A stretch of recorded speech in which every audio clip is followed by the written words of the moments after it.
You are Locked On Mets Postcast, part of Locked On Sports New York on the Locked On Podcast Network, your team every day. The New York Mets are just one win away from punching their ticket to the National League Division Series after their 8-4 win in Game 1 over the Milwaukee Brewers. Welcome in to the Locked On Mets Postcast. I am your host, Chris Schubert, as the 2024 New York Mets continue to do 2024 New York Mets things. A lot to unpack from the New York Mets taking Game 1 of this three-game series and holding a very critical 1-0 series lead heading into tomorrow. But this episode is brought to you by PrizePicks. Download the app today and use code Locked On MLB to win $50 instantly when you play your first $5 lineup. PrizePicks, run your game. Whew! The New York Mets just one win away from moving on to the next round of the 2024 playoffs, and they do so behind a 5-run fifth inning that is one to remember. And this team has had a lot of memorable moments this year, but I think what they did in the fifth inning of tonight's game is going to be something that we remember for a long time from this 2024 team, because they did it in the way that this 2024 team has done it time in and time out. And in order, I think, to properly give context to what we saw in the fifth inning of tonight's game, you have to go back. And we have talked a lot about the book not having a lot in it. Folks, the book's got a lot of notes in it tonight, a lot of stuff for us to unpack here on the show. Like I said, and I think in order to unpack what happened in the fifth inning of this game and to give it its proper context, you have to go back to the fourth inning, because the fourth inning set the stage of this feeling like one of those games that wasn't going to go the Mets' way, because Peralta gives the Brewers a 1-2-3 fourth. And then in the bottom part of the inning, Luis Severino hits another bump in the road. He struggles. They tie the game. And then on an RBI ground out, they make it 4-3. And in the blink of an eye, in one inning, you go from Freddie Peralta shutting down the Mets 1-2-3, and you're up 3-2, to now you're down 4-3. And for the second time in this game, you have to battle back and you have to find a way to push some runs across against a team that has been a thorn in your side. And I'd like to use this opportunity now to credit the Milwaukee Brewers. Whatever happens in this series, they are a very good baseball team. It is so obvious watching this team play how good of a baseball team they are. The way they turn things that feel like they're just going to be routine singles into doubles, the way they play defense, the way they run on the base paths, they are just a well-organized, well-coached, good baseball team that takes advantage of every situation, every scenario that you give them. And that's what allowed them to have this 4-3 lead in this game, constantly turning singles into doubles, scoring on balls that are just maybe not the best hit balls, but they're in a spot where they can be aggressive. They have speed on the base pass, and the defense, you saw it in the fifth inning before the Mets were able to finally get some runs across to make this an 8-4 game. So listen, this is not going to be easy for the Mets to win one of these next two to move on to the next round, because this Brewers team is ready to play. They are going to have a fight here over the next 2 days. And so just want to give them credit, because they are a fun team to watch. Even though you're on the opposite end of them, they do everything the right way, and they just extend plays and they make it difficult for you. And I think for us Mets fans, with David Stearns being in charge, that's a glimpse into what they want this team to look like, just with a lot more resources behind it, as opposed to being in Milwaukee. So the fourth doesn't go the Mets' way. 1-2-3 in the top, and then the Brewers were able to scratch 2 runs across to take a 4-3 lead. And then immediately in the fifth inning, Marte has one of the harder hit balls we've seen him have, at least in the last couple of weeks. And it looks like it's at least going to be a double, potentially going to go over the wall to tie the game. And Jackson Chourio makes an absolutely outstanding play. And I wrote down in the notes, Marte robbed the Brewers, man, because that's just what they do. That's who they are. They are a defensive, speed-oriented. We're going to have really good fundamentals, and we're going to beat you that way. And it was on full display there in that fifth inning. And you think to yourself, man, that was the opportunity. That was the moment to immediately bounce back, just like they did after it was 2-0 when Jesse Winker responded. And boy, we're going to get to that a little bit later on here in the postcast of just how different this team is. And they've got something different. And Jesse Winker kind of showed it tonight, how this team is just a little different from Mets teams in the past. But they responded immediately. And you looked at the fourth, say, okay, let's respond again immediately. Let's see this team bounce back just like they've done all year long, just like they did earlier in the game, just like they did on Monday against the Braves. Again, chapter and verse. We can go through example after example after example. And you get robbed if you're Starling Marte. Taylor hits a ball that the defense kind of goes against the Brewers there, as Churio kind of misplays it, goes over his head. Now Taylor is at second. And then Alvarez flies out. And then this is how the rest of the inning goes. And I had to pull up the Gamecast to make sure that we got all of this and we go through this in the correct order. So you have 2 outs after the Taylor double, and then Alvarez flied out. So Lindor walks. So you have first and second with 2 outs, and then the play of the game. If we were going to give out performances of the game, and we're going to right now, we are going to give a performance of the game award and the top award to Jose Iglesias. This man is a spark plug. This man is the mascot of this team in 2024. The way he has played baseball for this team in 2024 is exactly the way that this team needs to play baseball going forward, with the hustle, with the energy, with the enthusiasm. That is a type of player you want on your team at every single position. He hits a ball. It's a well-hit ball. I wouldn't say it's the hardest hit ball of all time, but it's a well-hit ball that Rhys Hoskins has to knock down at first base. And he scrambles to first base. Iglesias does. And Hoskins makes the flip. Iglesias slides, and I am very much against sliding into first base. It's almost never a good idea, but in this case, it was a very good idea because he beats Payampas to the bag, gets his hand in there ahead of time, and he's safe. Taylor, being the alert base runner that he is, coming from this Milwaukee organization, he rounds third, is able to score. It's 4-4. You're sitting there watching this game thinking, oh, great. Bad scenario from the Brewers. You have 2 outs. You scratch a run across. Okay, worst case scenario, we've tied this game at 4. Let's see what our bullpen's able to do to keep us in it. We think it's a strength, even though we don't have Edwin Diaz, even though we probably don't have Phil Maton. We don't have these guys available to us today. We're going to be able to do enough. We're going to be able to keep this game close, and hopefully our offense is able to scratch a run across. Well, and then it became just an offensive explosion. Nimmo reaches on an infield single. That loads the bases. Vientos goes the other way, a 2 RBI single. That makes it 6-4. After falling behind 2-0 to Alonso, they intentionally walk him so the bases are loaded. They then go, they have Ashby in. And so with Winker up, lefty on lefty, Carlos Mendoza makes the switch to JD Martinez. And JD Martinez in the playoffs, just his eyes get wide and he just comes through in these big moments because he comes through with a 2 RBI single the other way. It is 8-4. It is a 5-run 5th inning, all with 2 outs. They scored all 5 runs in the 5th inning with 2 outs, immediately respond to what happened in the 4th inning of this game. They take an 8-4 lead, and that was all she wrote. And so when you look back at that 5th inning, again, it is going to go down in Mets history if this run turns into something even more than what it already is. But when we look back at the 2024 New York Mets, this 5th inning against the Brewers is just a microcosm of what this team has been all year long. They have answered the call. They have answered the bell time after time after time after time. And we've talked about it over and over and over again of what else can this team do? How else can this team respond? Well, today, another example, another thing that we can file away as this team coming through in a big moment, in a big spot, and responding in a big way. This team is so even-keeled. They keep their composure. They don't allow the moment to get too big. Monday was a big moment. They answered that in a big way. Tonight was a big moment. Multiple times in this game needing to answer the call, and they did. And the 5-run 5th with 2 outs, going after a strength of this Brewers team, getting into their bullpen and having them have to work and burn Aaron Savale. Just an absolute masterclass from this team to come through in this big moment to take a 1-0 series lead. And I think they showed the stat after the game. It's like 88% of the time, the team that has won game 1 of a wild card series goes on to win the series in the best of 3 format. So the Mets have the odds and the statistics on their side over the next 2 days. But man, this team, and I know what happened on Tuesday against the Braves and what happened on Friday and Saturday against the Brewers, because of the magnitude of those games, maybe clouded our judgment a little bit.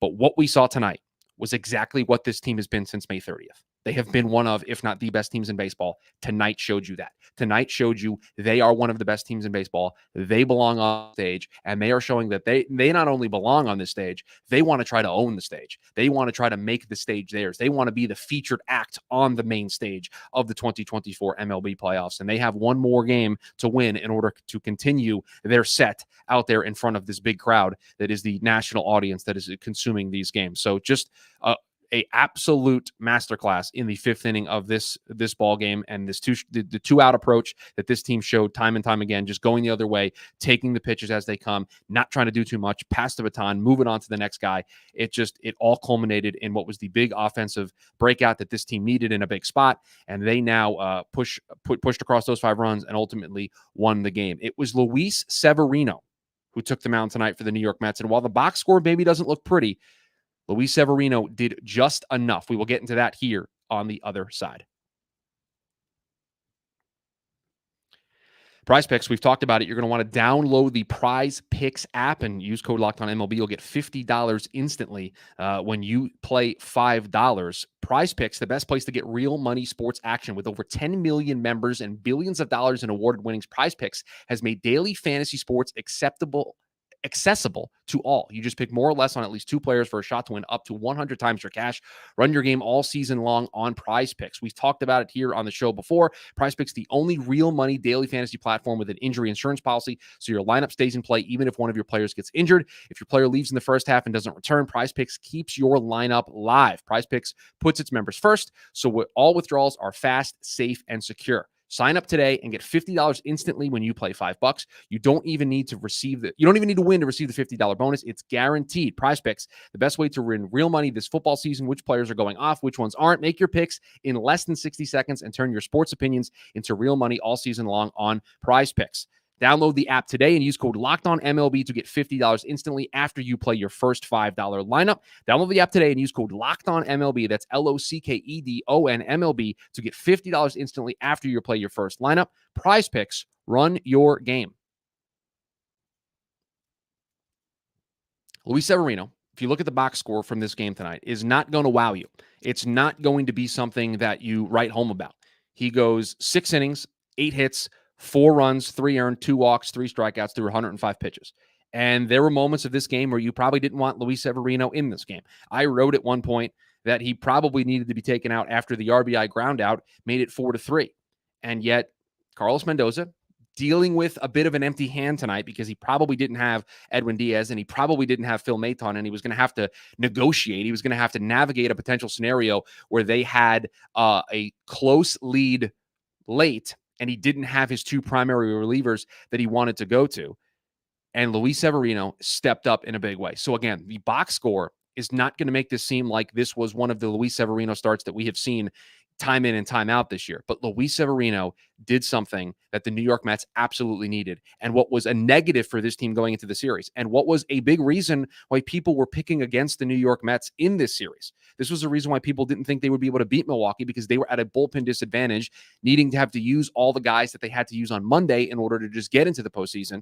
They now turned that disadvantage into a strength and an advantage for this team, because Edwin Diaz is going to be available tomorrow. Phil Maton is going to be available tomorrow, while the Brewers use some of their higher leverage guys to try to keep the lead where it was, and it backfired, and they had to use Aaron Savali. So who knows who's going to start for them in Game 2? As of recording this postcast, we don't know who's going to start Game 2 for the Brewers tomorrow. So the New York Mets now have flipped the script. They have the advantage when it comes to the bullpen. They now have the ability to, in a high leverage spot, go to Edwin Diaz at the most critical juncture of the game, whether that's in the 6th, 7th, 8th innings. They don't have to wait to the 9th inning to use Edwin Diaz. They now have him available here in these higher leverage spots. So Luis Severino going those extra 2 innings, retiring the last 8 batters that he faced, but giving the Mets some length by going into the 5th and getting those 3 outs, going into the 6th and getting those 3 outs, and making it look relatively easy, getting better and better as the game went on. And the broadcast talked about it. He got better and better as the game went on because he made the adjustments. He was missing arm side, and he was able to just narrow it in just enough to make the pitches a little bit more competitive. And he was able to just keep things where they needed to be to allow Carlos Mendoza to only have to use Jose Budo for 2 innings and Ryan Stanek for an inning. Again, freeing up everybody else. Reed Garrett didn't have to throw today. Phil Maton got a day off. Edwin Diaz, after pitching the last 2 days and throwing a lot of high pitch counts in those appearances, he got the day off. So again, you look at the box score, it's not going to be something that you're going to say, wow, Luis Severino went out there and dominated the way we've seen him dominate here in 2024. But in the playoffs, you have to kind of change your perspective a little bit. You have to keep your team in the baseball game. You have to keep your team in a position to have a chance. Luis Severino did that and then some today. So we have to change our expectations for these starters moving forward. It's not going to be as easy as it was in August and September, where this team, in September had a 2.71 ERA from their starters. That would be nice, and they all have the capability and the talent to be able to do so. But a start like we saw from Luis Severino tonight is something that this team can strive for going forward. Give your team a chance to be in the baseball game. And again, you go back to the first inning of this game, and I wrote it down at the time. After the hit by pitch of Hoskins to make it 2-0, Sevy immediately got out of it. And I wrote in the notes in the book that we always consult here on the show, only 2 runs feels like a small victory. And I wrote that before the Mets took their at-bats in the top of the second, where they immediately responded to make it 3-2. And those are the types of things that the box score is not going to show. Listen, we've talked on this show before. The biggest fan of advanced numbers and stats that you can have. Give me all the advanced numbers to make decisions. But when you have a situation like only limiting the damage to 2 runs there from Luis Severino, it allowed the Mets to feel like, okay, we got to help our guy out. We're still in this. It's only 2-0. And they immediately respond. And that was an important thing. And then Sevy bounced back in the second inning and shut them down and kept the score at 3-2 for at least a couple of innings. So credit where credit is due. Is it going to be something we look back on in 2024 and say, wow, can you remember the start that Luis Severino gave the New York Mets on October 1st in Game 1 of the Wild Card Series? No, I don't think it's going to be one of those masterclasses like we talked about David Peterson's start against Atlanta, or against Milwaukee, or John Mayne's start, right? These starts that are in Mets lore for the importance and the person meeting the moment. It's not going to reach that, but for what the Mets needed for today's game to give them a chance to win, Luis Severino gave them everything that they asked for. And again, save the bullpen. And that now becomes a strength for Carlos Mendoza going forward. So a huge, huge start from Luis Severino. And again, we put it in the rundown there. Just enough. We would classify it as just enough. And again, going those extra 2 innings when the game was broken open to 8-4. I wrote about it on Twitter, and you can follow me on Twitter at @ChrisSchubert_. I said, I don't hate trying to get 3 more outs from Luis Severino. I can't say that I love it either. And then he goes out for the 6th inning, and I said, I guess we're going for 3 more. And again, it's one of those moves where when you have a little bit of extra cushion and you're walking this tightrope, this high wire act of trying to massage your way through this game without having to really stress your bullpen, a bullpen that was already stressed, you were able to use a guy in Jose Budo who hasn't worked in a couple of days, and Ryan Stanek, who's not necessarily going to be one of your higher leverage guys. That's saved for the likes of Reed Garrett and Phil Maton and Edwin Diaz. 6, 7, 8, 9 is how you would see those guys break down. So a credit to Luis Severino for doing what he needed to do in this game to give the Mets a chance. There's something different about this team in comparison to Mets teams that we have seen in the playoffs in the past. And I think all you have to do is look at the way Jesse Winker played to notice. We'll talk about that on the other side.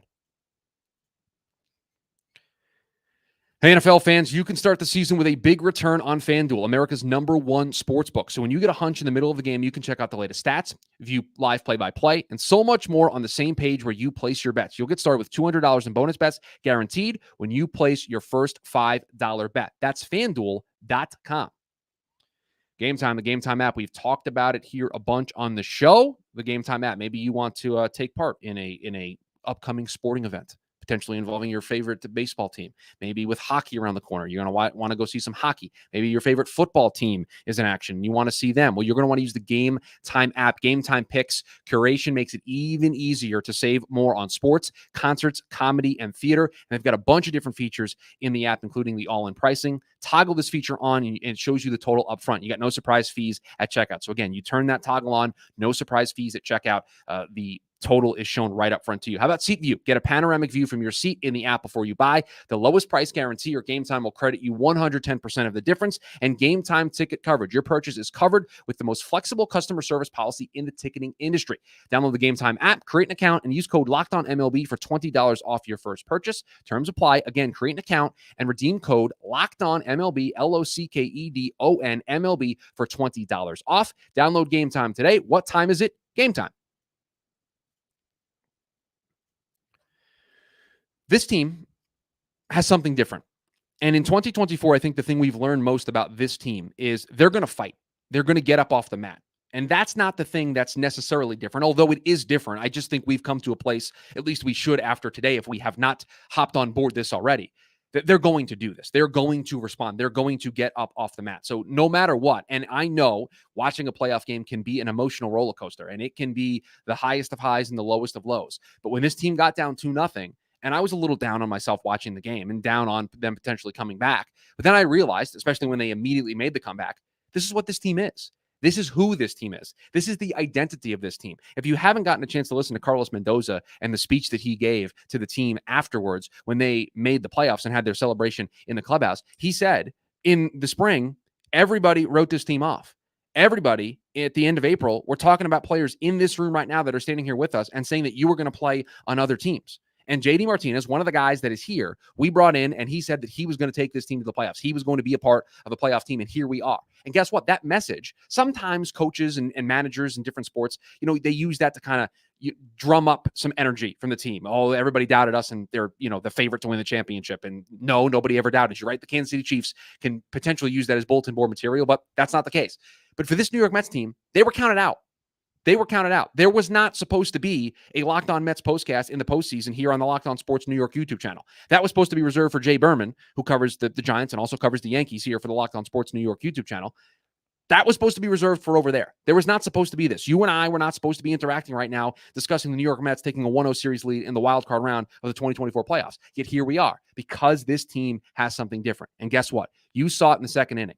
You see the way Jesse Winker was going after the Brewers? Did you see the way he was jawing with them? This team's got an attitude. This team relishes in these opportunities. They relish in these moments. They love being the underdog. They love being the team that is counted out. They love being the heel for those of my wrestling fans out there. Jesse Winker plays the role perfectly, but they love it. They thrive in it. It gets them going. It gets them excited.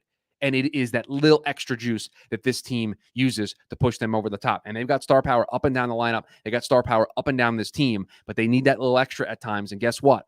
They have it. They have players on the team that provide that energy. Jose Iglesias provides that energy. Did you see the way he reacted after he beat out that infield hit and got up and celebrated with his team? Did you see the way Jesse Winker reacted for having his big Mets moment here in the postseason? Started John with Willy Adames, Francisco Alvarez, another player that brings that high energy. Lindor at times can bring that high energy. They've got guys on this team that bring that spark, that bring that extra energy, that extra enthusiasm for the game that you love. You love having guys like that bring that type of energy on your team. And when Jesse Winker was John with Willy Adames and the rest of the Brewers team, I was ready to go to battle with Jesse Winker. I was ready to stand side by side with him. Let's go. We're taking on the Brewers, Jesse. Let's do it.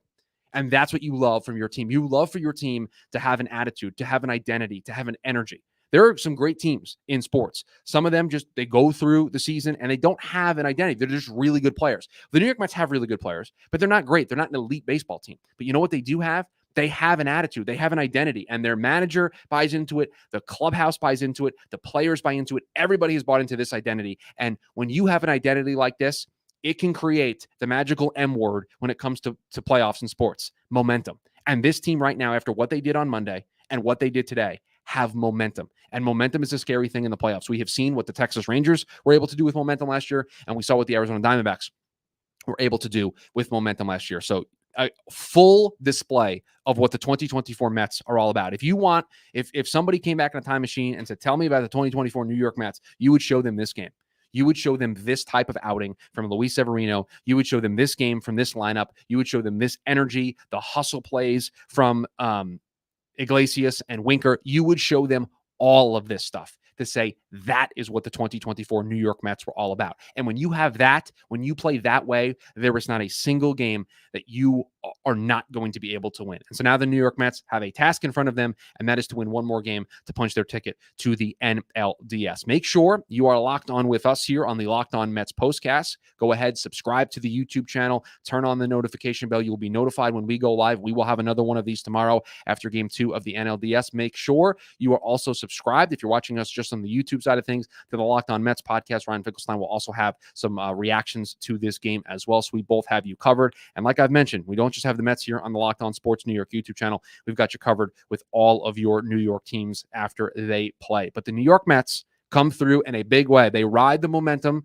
from Sunday into Monday and from Monday into Tuesday in a game that they were at a severe disadvantage. They came through the way the 2024 New York Mets have come through time and time again, and they now have 2 opportunities to win one baseball game to move on to the NLDS. So we will all be watching. We will all be paying attention to the New York Mets tomorrow as they turn to their ace, Sean Manaea, with an opportunity to go to the NLDS. We will be here on Locked On Mets Postcast, have you covered, break it all down, win, lose, whatever the case may be. We will be here to break it down. So appreciate you guys making this postcast your first listen after the New York Mets take a 1-0 series lead against the Milwaukee Brewers. And we hope that we are your first listen tomorrow when the New York Mets take on the Brewers in Game 2. See you, everybody.